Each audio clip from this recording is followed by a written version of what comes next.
आणि सध्या कोकणामध्ये आदित्य ठाकरेंचा दौरा सुरू आहे, थेट जाऊयात. मूळ गोष्ट हीच आहे की घरगुती बैठक आपली जशी घरातल्या अंगणात होते तशीच अंगणात घ्यायची होती. कारण अनेकदा आपण पाहतो जेव्हा आपली निवडणुकीची धावपळ सुरू होते तेव्हा मोठ्या सभा होत असतात, हॉलमध्ये कार्यक्रम होत असतात. पण मला माझ्या पदाधिकाऱ्यांशी बोलायचं होतं, माझ्या साथीदारांशी बोलायचं होतं.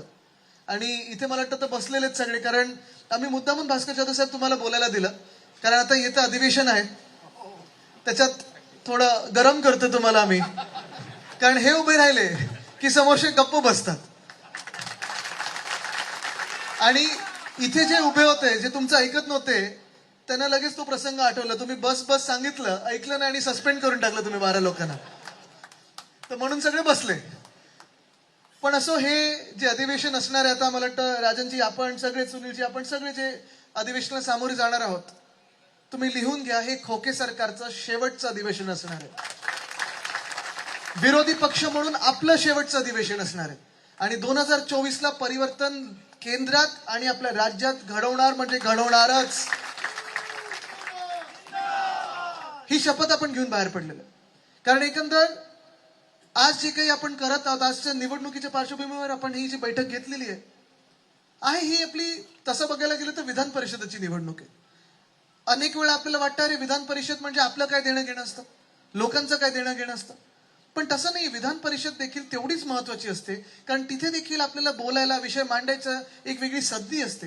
आणि जर आपल्या गेल्या 1.5 वर्षात जर पाहिलं तर जास्तीत जास्ती म्हणजे खालती आम्ही तर लढतच असतो, पण आमच्याकडे लक्ष खालती दिलं नाही. आता द्यायला लागतं अध्यक्ष महोदयांना, कारण आपण पण त्यांना बरोबर टोकावर धरलेलं आहे. तरी वरच्या हाऊसमध्ये सुनील शिंदे साहेब आहेत, अनेक लोक आहेत जे तिथे बरोबर उचित प्रश्न विचारतात आणि अनेक घोटाळे आपणचे पडदा फाडून लोकांसमोर आणलेले आहेत. पण ही जी निवडणूक आहे ही खास करून महत्वाची ठरते. मुंबई पदवीधर निवडणूक जी आहे ती आपल्याला माहिती आहे, अनेक वर्ष आपण लढत आलेलो, जिंकत आलेलो. मला वाटतं गेले 5-6 वेळा आपण जिंकलेलं, 18 की आता 24 वर्ष होतील पूर्ण, ती निवडणूक आपण जिंकत असतो. आणि मुंबईतल्या सर्व पदाधिकाऱ्यांचे जी काही मेहनत असते ती फळायला लागते. कारण सगळेच पदवीधर, सगळेच सुशिक्षित मतदार हे शिवसेनेसोबत असतात. मुंबईत तसं पाहायला गेलं तर मुंबई महानगरपालिका असेल, आमदारकी असेल, खासदारकी असेल, मुंबईकर बोलला तर शिवसेना हे एक नातं जुडलेलं आहे. आणि मुंबई आणि कोकण हे देखील तेवढंच महत्वाचं नातं आहे. आणि म्हणून आपण मागच्या वेळीच ठरवलेलं की कोकण पदवीधर लढायची. पण मागच्या वेळी जेव्हा ठरवलेलं होतं आपण, तेव्हा आपली तयारी तेवढी काही पूर्ण झाली नव्हती. घाईघाईत आपण लढलो होतो आणि थोडक्याच मताने ही आपली सीट गेली होती. जो काही आत्ता अभ्यास आपण केलेला, आणि किशोर जैनजी माझ्यासोबत जे आलेले आहेत त्यांना यंत्रणा प्रमुख उद्धव साहेबांनी केलेले आहे, ते डेली रिपोर्टिंग त्यांचं उद्धव साहेबांना असतं की कोण किती फॉर्म भरते, कुठच्या तालुक्यात फॉर्म आलेत, किती भरले गेलेत, त्यांचे रिसीट आले की नाही, बरोबर ते सबमिट झालेत की नाही. पण हा जो मतदारसंघ आहे हा खूप महत्वाचा ठरतो. कारण ही जी आपली शिवसेनेची ताकद आहे, संपूर्ण मतदारसंघात, प्रत्येक तालुक्यात, प्रत्येक गावात, प्रत्येक शहरात ही आपल्याला दिसायला मिळते. आणि मग अशा पूर्ण मतदारसंघामध्ये जर अभ्यास केला तुम्ही तर ही सीट 100 आणि 100% शिवसेनेचीच आहे आणि जिंकून येऊ शकतो ही खात्री पटवून आपण आता पुन्हा एकदा या निवडणुकीला सामोरे जात आहोत. तसं पाहायला गेलं तर ह्याच्यात नक्की कोण कोण मतदान करू शकतं. इथे सेनेटसाठी किती लोकांनी केले, मुंबई युनिव्हर्सिटीच्या सेनेटसाठी काम नोंदणीचं तुम्ही केलं ना सगळ्या पदाधिकाऱ्यांनी. आता तुम्ही ती जी निवडणूक असते ती किती किचकट असते मला सांगा सर.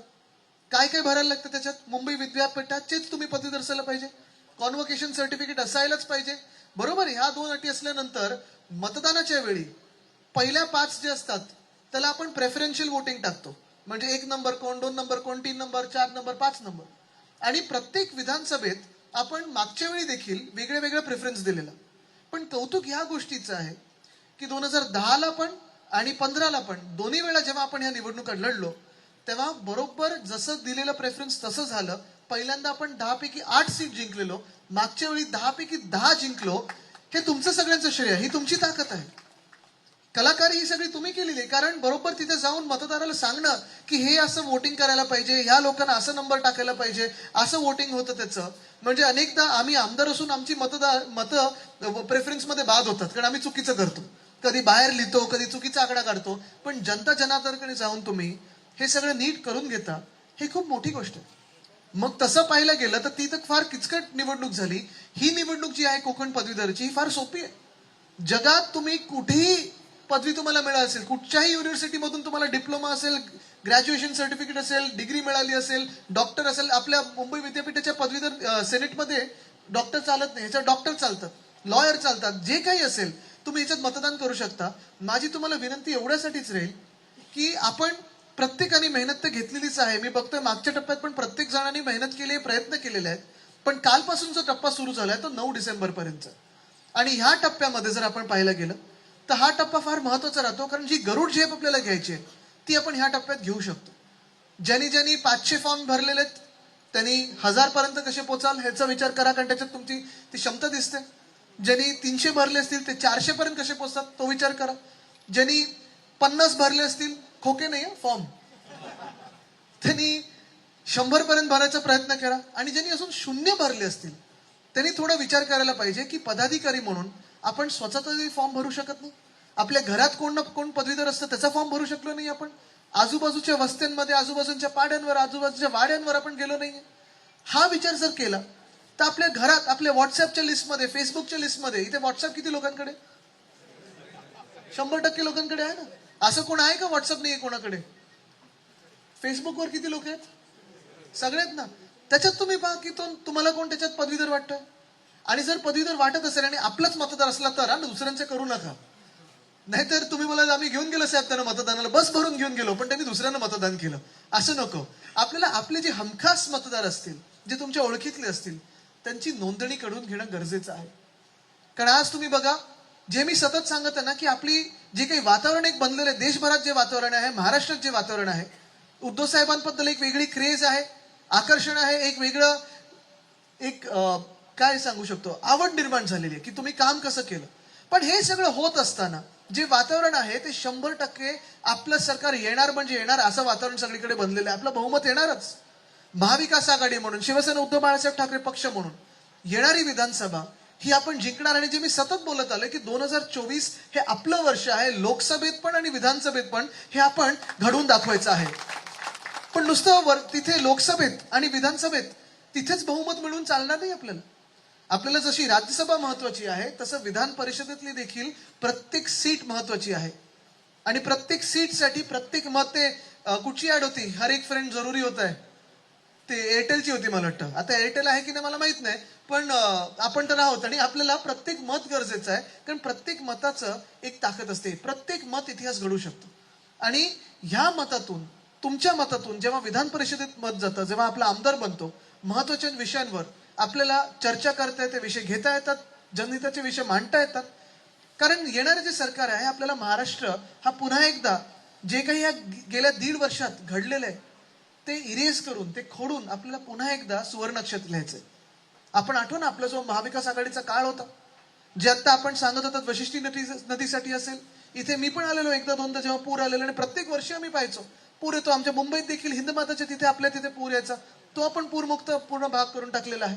पण जसं हे नैसर्गिक जी आपत्ती येतात, मला आठवतं जेव्हा जेव्हा मी आता गेल्या काही वर्षांमध्ये आणि खास करून गेल्या 1-1.5 वर्षांमध्ये मराठवाडा असेल, विदर्भ असेल, उत्तर महाराष्ट्र असेल, दौरे केलेले आहेत, शेतकरी संवाद साधलेला आहे, इथे जसं आपण खळ्यात बसतो तिथे आपण बांधावर बसतो, तेव्हा मला स्पष्ट भाषेत ते सांगतात. कारण शेतकरी बांधव काही घाबरत नाही. ते मी त्यांना कधीच विचारत नाही तुम्ही कोणाला मतदान करता.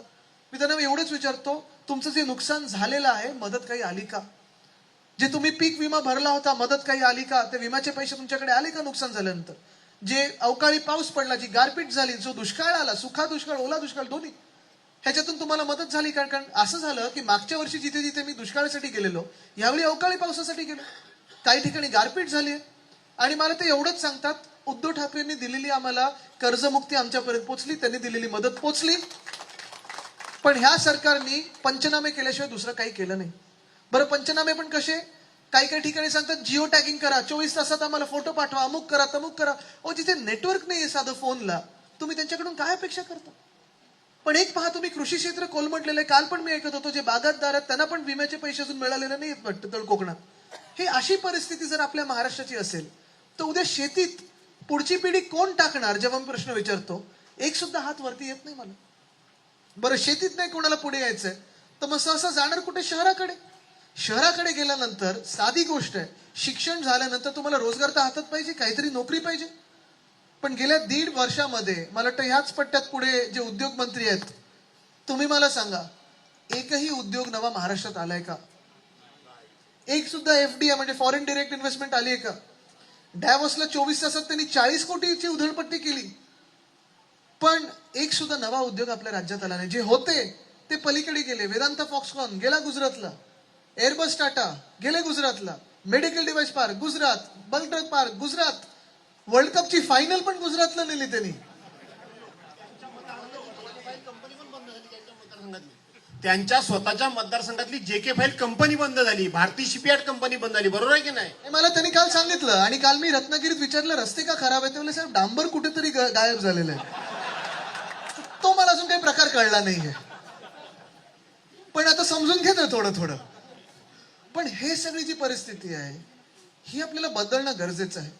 ही परिस्थिती बदलणं गरजेचं आहे. तुम्ही आता बघा, एमपीएससी जे कोणी देतात, आंदोलनं करायला लागतात तरी पोस्टिंग मिळत नाही. एसपी साठी असेल, कलेक्टरसाठी असेल, म्युन्सिपल कमिशनरसाठी असेल, पदांसाठी आता पैसे मागायला लागलेले हे लोक.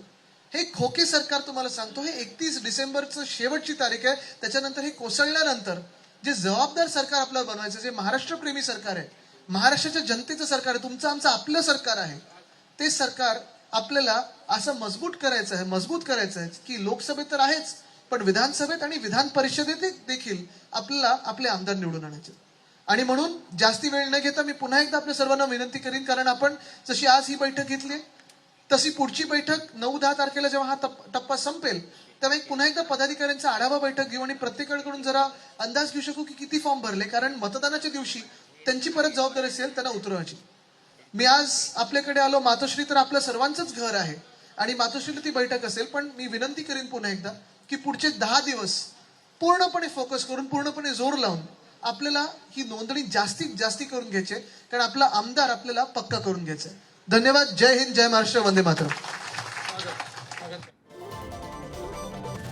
तर कोकणाचा आदित्य ठाकरेंचा हा दौरा आहे आणि त्यामध्ये त्यांनी अनेक विषयांवरती भाष्य केलंय, अनेक टीका टिप्पण्या सुद्धा केलेल्या आहेत. राज्यामधले सगळे उद्योग हे गुजरातला पळवले अशा पद्धतीची टीका सुद्धा त्यांनी केली आहे. तर आर्थिक गुंतवणूक करण्यामध्ये महाराष्ट्र मागे पडत चाललाय असं सुद्धा त्यांनी म्हटलेलं आहे.